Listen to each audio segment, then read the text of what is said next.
வணக்கம். ஜவைஜர் from Javadupatti Pudur. Power writer அப்படிங்கிற YouTube channel மூலமாக உங்களை மீண்டும் சந்திப்பு ரொம்ப மற்ற மகிழ்ச்சி. அத்தோட எங்கள் சேனலை சப்ஸ்கிரைப் பண்ணுங்கள், பெல் பட்டன் அழுத்த மறந்துடாதீங்க. அத்தோட எல்லாத்துக்கும் ஷேர் பண்ணுங்கள். அதாவது உலக பட்டினி தினம் ஒவ்வொரு வருஷமும் மே மாதம் 28 அனுசரிக்கப்படக்கூடிய ஒரு தினம். கொண்டாடப்படவெல்லாம் முடியாது. பட்டினி தினத்தை போய் எப்படி கொண்டாடுறது? ஒரு திருமணத்தை கொண்டாடலாம், மற்றபடி ஒரு வயதுக்கு வந்ததை கொண்டாடலாம், வளையக்காப்பை கொண்டாடலாம். அது இன்னைக்கு ரொம்ப மோசம். விவாகரத்தை கொண்டாடக்கூடிய அளவுக்கு இல்லாமல் வந்துருச்சு. அப்புறம் கர்ப்பிணிகளுடைய மாடல் ஷோ ஆகி போச்சு. அந்த மாதிரிலாம் கொண்டாடிட்டு இருக்காங்க. அப்படியெல்லாம் மிக கேவலமான முறையில் கொண்டாடாம அனுசரிக்கக்கூடிய அளவுக்கு உலக பட்டினி தினத்தை இன்னைக்கு நடிகர் விஜயினுடைய தமிழக வெற்றி கழகம் தமிழகம் முழுவதும் அனுசரிச்சுட்டு இருக்காங்க. உண்மையிலே பாராட்டக்கூடிய விஷயம் தான், பாராட்டித்தான் ஆகணும். தனி ஒருவனுக்கு உணவில்லை எனில் இந்த ஜெகத்தினை அழிப்போம்னா பாரதி. அப்ப அந்த பாரதி அந்த கவிஞன் எவ்வளோ பசியோடு இறந்திருப்பான், பசியோடு வாழ்ந்திருப்பான்ங்கிறத பாருங்க, கொஞ்சம் பாருங்க. பெரிய பெரிய ஆட்கள் அதான் சொல்லியிருக்காங்க. நபிகள் நாயகம் கூட ரொம்ப தெளிவா சொல்லியிருக்காங்க. முதல் வேளை பசித்தவருக்கு உணவளிப்பது அப்படிங்கிற கான்செப்ட் மிகப்பெரிய ஆட்கள் அதான் சொல்லியிருக்காங்க. அப்படிப்பட்ட ஒரு ஏழைகளுக்கு வயிறார உணவை அளிக்கக்கூடிய, பசியை ஆற்றக்கூடிய ஒரு தினம் தான் மே 28 ஒவ்வொரு வருஷம். அதை இன்னைக்கு கையில் எடுத்திருக்காங்க நடிகர் விஜயனுடைய தமிழக வெற்றி கழகம். ஒவ்வொரு அரசியல் கட்சி ஒவ்வொன்றும் எடுப்பாங்க. அதன் அடிப்படையில் தமிழக வெற்றி கழகம் இன்னைக்கு உலக பட்டினி தினத்தை எடுத்திருக்காங்க. 234 தொகுதியிலையும் ஃபுல் சாப்பாடு போட்டிருக்கிறாங்க. ஆயிரக்கணக்கான மக்கள், லட்சக்கணக்கான பேர் இன்னைக்கு பயனடைஞ்சிருக்கிறாங்க. ஆமா, வயிறார ஒரு நாள் சாப்பிடுறாங்க. இதுக்கு கமாண்ட்ஸ் வேற போயிட்டு இருக்கு. ஒரு நாள் சாப்பிட்டா போதுமா? வருஷமெல்லாம் சாப்பிடுவதற்கு ஏற்பாடு செய்யுங்க கட்டாயமாக. நாளை ஜெயிக்கும் தருவாயில் கட்டாயமா நடிகர் விஜய் செய்வார். எம்ஜிஆர்லாம் அப்படி செஞ்சவர் தானே. காமராஜர் மதிய உணவு திட்டம்னு ஆரம்பிச்சாரு. எம்ஜிஆர் வந்தார், அது சத்துணவு திட்டமாக மாற்றினார். அப்புறம் கலைஞர் வந்தாரு, அதுக்கு இன்னும் மெருகூட்டினார், முட்டையை கொடுத்தாரு. அப்புறம் அடுத்தடுத்து பண்ணக்கூடிய சமயத்தில் ஒவ்வொருத்தரும் வரக்கூடிய எல்லாமே அந்த மதிய உணவு திட்டத்தை கைவிட முடியல. ஏன்னா பசி சம்பந்தப்பட்ட விஷயம், வயிறு சம்பந்தப்பட்ட விஷயம், வாழ்க்கை உயிர் சம்பந்தப்பட்ட விஷயம்.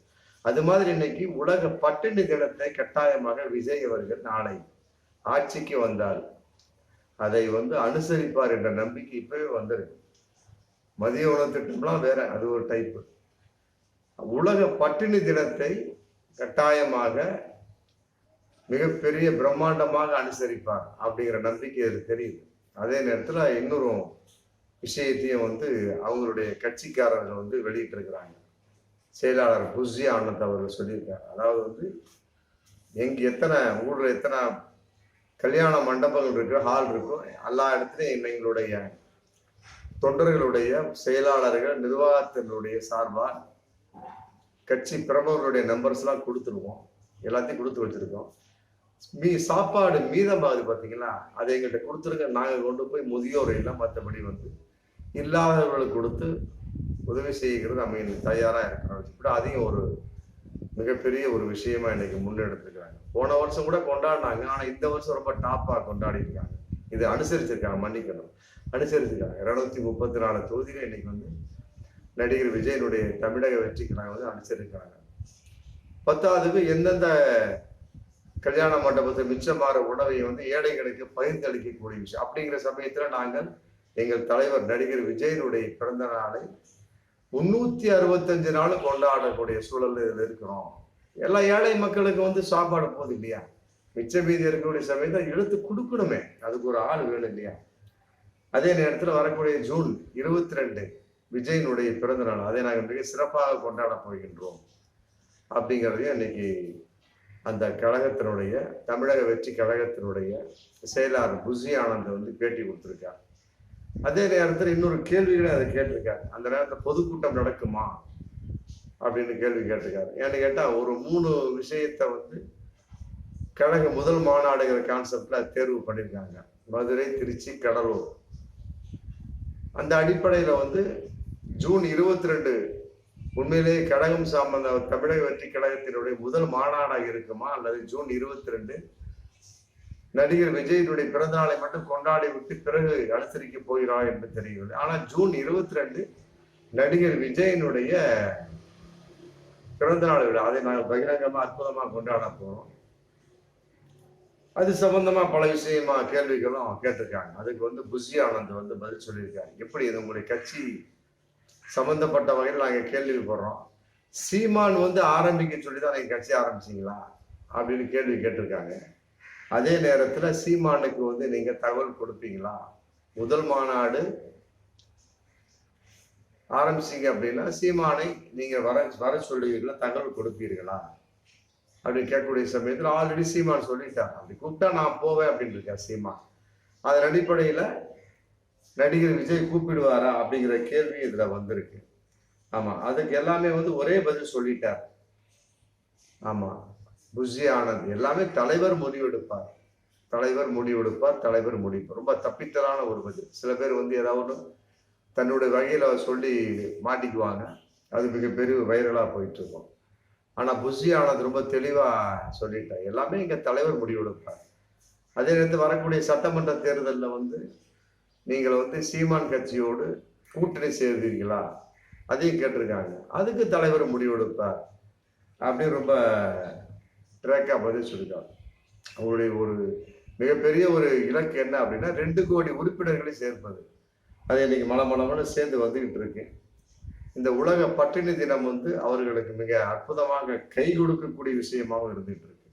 அதே நேரத்தில் வந்து இலவச சட்ட உதவி, ஏழை எளியவர்களுக்கு இலவச சட்ட அறிவுரை, அந்த கான்செப்ட்ல ஒரு போலீஸ் ஸ்டேஷனுக்கு இலவசமா 2 வழக்கறிஞர்களை நாங்கள் ஏற்பாடு செய்ய போகின்றோம் அப்படிங்கிற ஒரு அறிவிப்பை இன்னைக்கு அறிவிச்சிருக்கிறாங்க.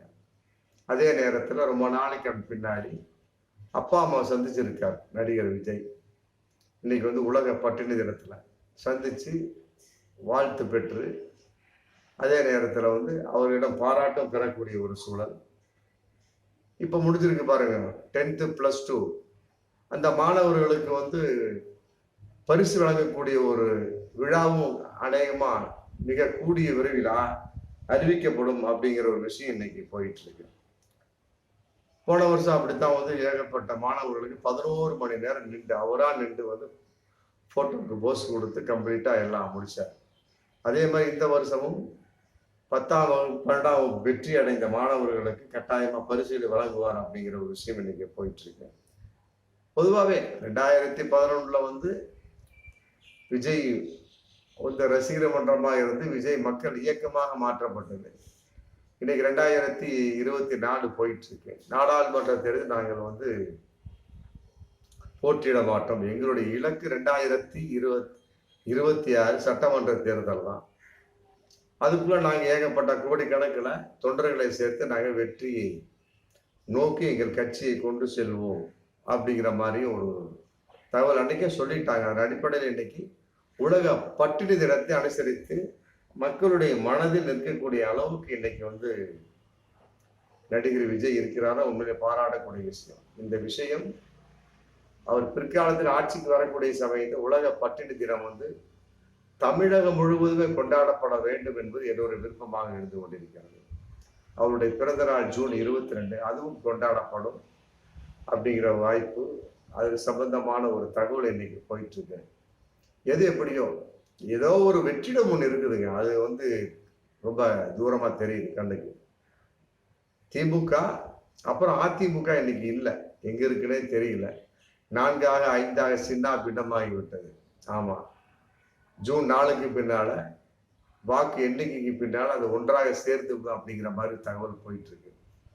எல்லாத்துக்குமே பாஜக தான் காரணம் அப்படிங்கிற கான்செப்ட் எப்படியோ ஒரு வெற்றிடம் ஒன்று தெரியுது. அதை நிரப்பக்கூடிய ஒரு அற்புதமான ஒரு திறமை வந்து விஜயகாந்த் ஐயாவுக்கு இருந்துச்சு. தேமுதிக ஐயா அவங்க இறந்துட்டாங்க. ஆமா, கட்டாயமா அவங்கள உயிரோட இருந்திருந்தால் இன்னைக்கு வந்து அவர்கள் முதலமைச்சராக இருந்திருப்பாரோ அப்படிங்கிற எண்ணம் இன்னைக்கு கட்டாயமா உண்டு. அந்த அளவுக்கு அவருக்கு மிகப்பெரிய வாய்ப்பு மக்கள் கொடுத்தாங்க. ஆனால் பிசிக்கல் உடல்நிலை ஒத்து வரல. அதை விட்டுருங்க, நம்ம பேச முடியாது. அவர் காலமாகி நம்மை விட்டு பிரிந்து சென்று விட்டார். காலமாகி விட்டார்னு சொல்லக்கூடாது, நம்மோடு இருக்கின்றார் தான் சொல்றோம். அந்த அளவுக்கு இருக்கக்கூடிய சமயத்துல இன்னைக்கு அங்க ஒரு வெற்றிடம் இருக்கு அவர் இல்லாதனால. அந்த வெற்றிடத்தை நடிகர் விஜய் நிரப்புவார் அப்படிங்கிற ஒரு தகவல் இன்னைக்கு ரொம்ப பகிரங்கமா போயிட்டு இருக்கு. அதன் அடிப்படையில உலக பட்டியலிட இடத்தை கையில் எடுத்து இன்னைக்கு வந்து நடிகர் விஜய் அவர்கள் தமிழகம் அளவுக்கு தன்னுடைய கட்சி நிலைநாட்ட போகிறார், நிலைநாட்டி விட்டார். அதற்கு தகுந்த மாதிரி வந்து எடுத்திருக்கிற மிகப்பெரிய ஆயுதம் பசியாறுதல் அப்படிங்கிற விஷயம்தான். அது எல்லாருக்குமே வந்து பிடிக்கும். அதை எடுத்து நீங்க கையில் எடுத்துக்கூடிய சமயத்துல மக்களுடைய நல் மனதில் இடம் பிடித்து விட்டார் விடுவார் என்பதில் எந்த ஒரு மாற்று கருத்துமே கிடையாது. இது ஒவ்வொரு வருஷமும் நடக்கும். அதே நேரத்தில் வரக்கூடிய 2024 மிகப்பெரிய ஒரு போராட்ட வெற்றியாக இவருடைய தமிழக வெற்றி கழகம் அடையும் என்பது எந்த ஒரு சந்தேகம் இருக்க முடியும். அந்த நேரத்தில் இருக்கக்கூடிய ஒரு மிகப்பெரிய ஒரு கட்சியோடு இவர் இமயமலையோடு ஒரு மிகப்பெரிய ஒரு மலையாக இவர் மோதுவார் அப்படிங்கிற ஒரு தகவலை இன்னைக்கு போயிட்டு இருக்கு. அதன் அடிப்படையில கட்சியில ஏகப்பட்ட உறுப்பினர்கள் சேர்ந்து கொண்டிருக்கிறாங்க. அது எந்த ஒரு மாற்று கருத்தும் இல்லை. வரும் காலங்கள் கட்டாயமாக நடிகர் விஜய் அவர்களுக்கு கை கொடுக்கும், அதிலும் எந்த மாற்று கருத்தும் இல்லை. அதன் அடிப்படையில் தமிழக வெற்றி கழகம் விரைவில் வெற்றி வாகை சூடும் என்பதிலும் மாற்று கருத்து இல்லை. மீண்டும் அடுத்த வீடியோவில் சந்திப்போம். நன்றி.